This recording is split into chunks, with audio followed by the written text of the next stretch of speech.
In today's video, I'm going to share with you how I can use Spring Profiles to set up my application specific configuration for the different environments. In commercial application development, I would want to have multiple environments. So I would have a dev environment where I do my local development. Then I would use the CI environment to do my CI CD pipeline, and then SIT environment for my testing, UAT environment for user acceptance, and finally a production environment where my software runs in production. Each environment might have some differences in their set of configuration. For example, I may want to have different set of databases per environment. So the connection string for that database will differ from one configuration to another. If I wanted, I could just package the different configuration files along with my application jar, which belongs to the different environment. But to make things simpler and manageable, I'm making use of Spring Profiles. If I have a look at a high level view of my environments, if I look at my development environment, all the things are present locally, including the database, the application, as well as the configuration. And for my non-production environments, I'm trying to run everything in Docker containers. So the application, the database, and the configuration, everything is containerized. And finally, for my production environment, I would want to run my application as a Kubernetes cluster so that I can achieve my high scalability and have my RDS database built separately. I am also externalizing my configuration using the Spring Cloud Config Server, and my application acts as a Spring Cloud Config client. So using the Spring profiles for a particular environment, I set the environment variable for that particular profile, and the application would connect to the config server to fetch the configuration for that particular profile. And that's how it would actually reference the config and start the application. So without any further delays, let's jump straight into the code and see how this has been set up. So in my project, I have a module called Car Info Service, which is a Spring Boot project. So let me first launch this Spring Boot project without doing any changes. So I'm going to launch Car Info Service application.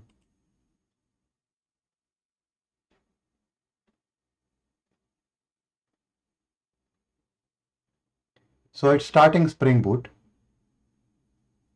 And if I look at the logs, you will know that by default, Spring activates the default profile.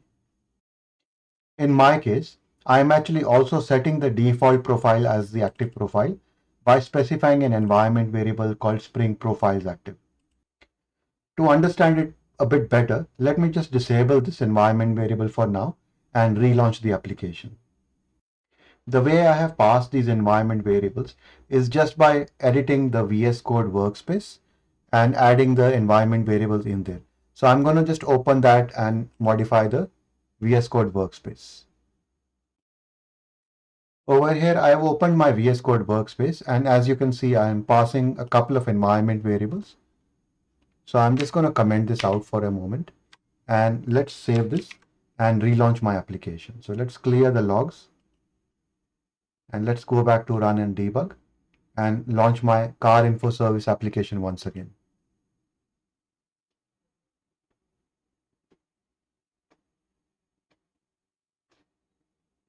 So now it's starting Spring Boot again.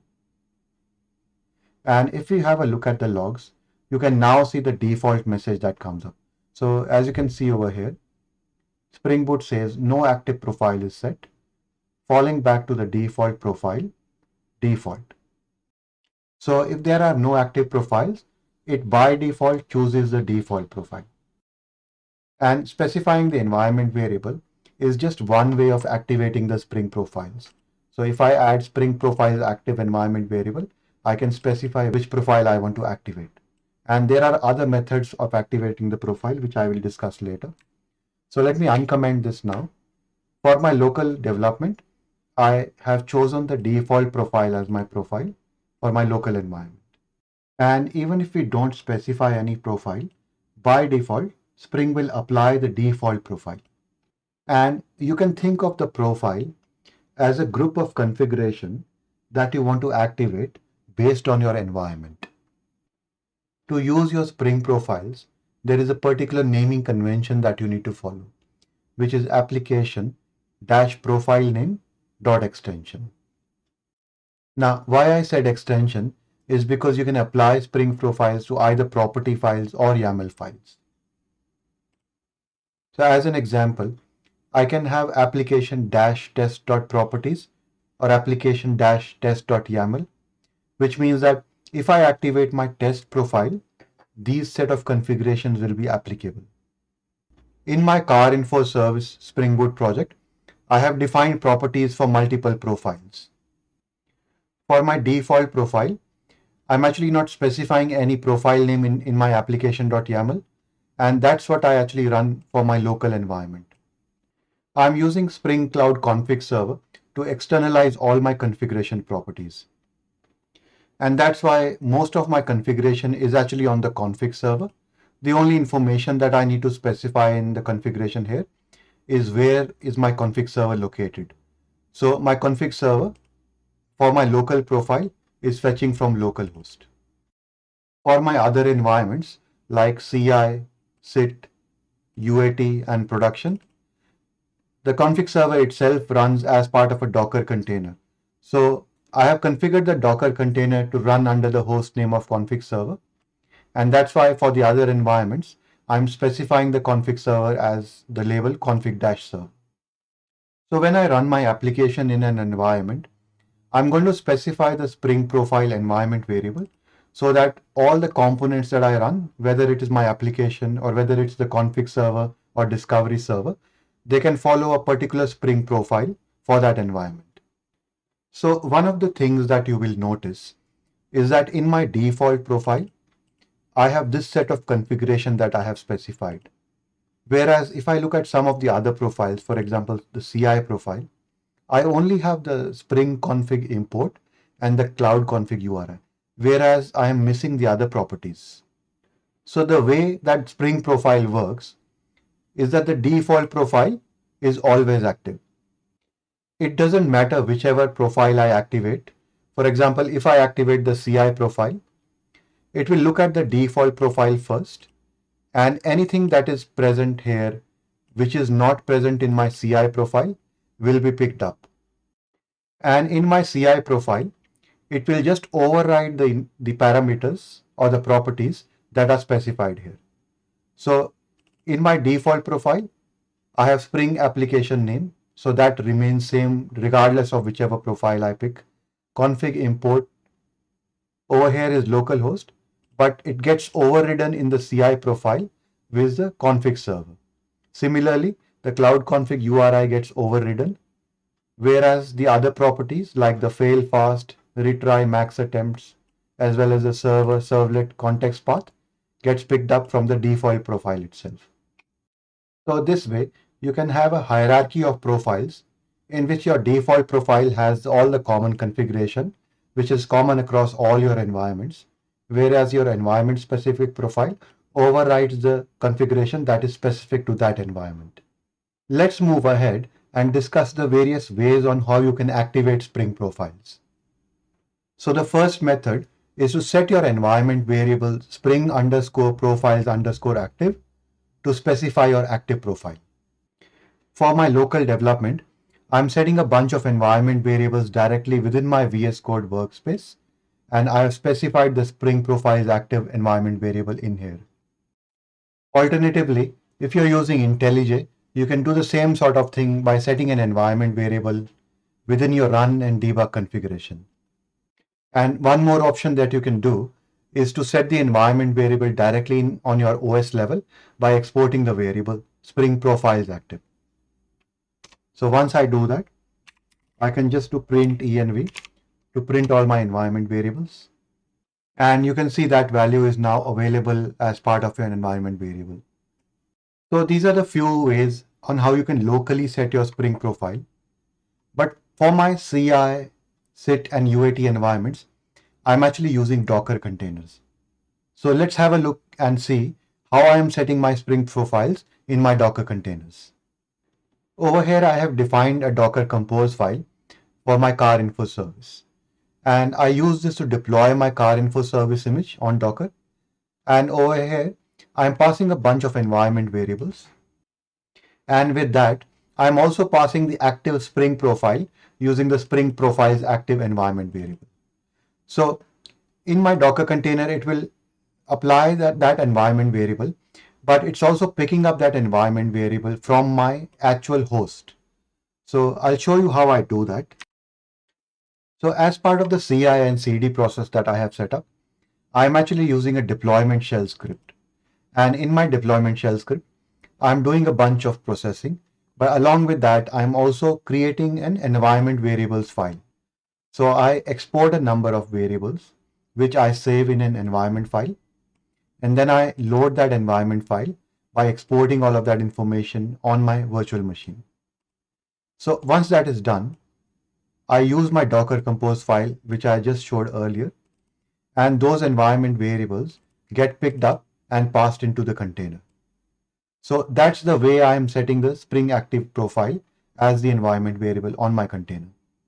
So I will be discussing the CI/CD aspect and automated deployments as part of another video. For now, let's move on to the second way of activating your Spring profile, which is by using a JVM parameter. Now, I'm not actively using this method at the moment, but what you could actually do is, so whichever environment you're running your Spring Boot application, you could just do java-jar and your application name, and then you can pass a JVM argument, which is -d spring.profiles.active, and then specify your active profile. So it could be CI or SIT or UAT in my case, depending on which environment I'm running. For the next method, if you are using Maven, you can also specify your active Spring profile as part of your Maven POM. Within your Maven POM, you can have a profile section, and you can define the various profiles and have a parameter called spring.profiles.active, which specifies the Spring profile that you want to use.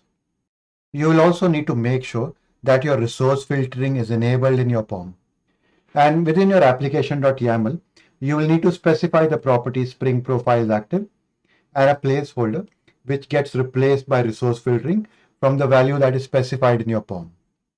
And finally, when you're running your Maven package command, you just specify the -p parameter to activate your Maven profile.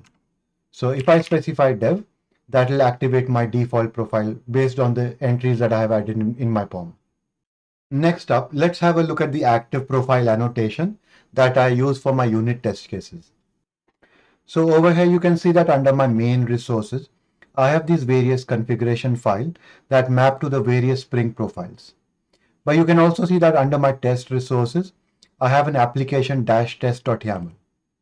For my unit and integration testing, I don't actually want to connect to a real database. So what I have done here is I have added some configuration here which connects to an in-memory H2 database. So for my test classes, I want to activate my test profile. And the way to do that is specify the @active profiles annotation and provide the name of the profile that I want to activate. And I'm also specifying the test property source and providing the class path location for the application test.yaml properties. So that's how I can activate the test profile only for running my unit testing. Now let's look at activating beans based on the add profile annotation. Let's say that I have a class called dev data source config. I can use the add profile annotation and specify the name of my profile to activate that bean when that particular profile is active. And I can also use the not operator to exclude a particular class from the profile. Let's now look at the last way to activate the profile at application starter. And you can achieve that by calling the set additional profiles method and passing in the name of the profile. Earlier in this video, I covered how I am setting up environment specific configuration using profiles. But in my configuration, I am actually only having the configuration to connect to the cloud config server. And all of my configuration that is specific to the application is actually present in the config server. On my config server, I have the identical set of profiles that I have in my service application. Because when I apply the environment profile, I'll actually apply it for the whole environment where I have my config server as well as my services running. The config itself is actually fetched from another Git repository. And this other Git repository actually has all the properties that are required for my application to run. I have a separate video which covers the setup of the Spring Cloud config server. So you can click on the link above to watch that video. That's all I wanted to cover for this video. I've included the link to my GitHub repository where I have this source code, and I hope you find this really useful, and thanks a lot for watching.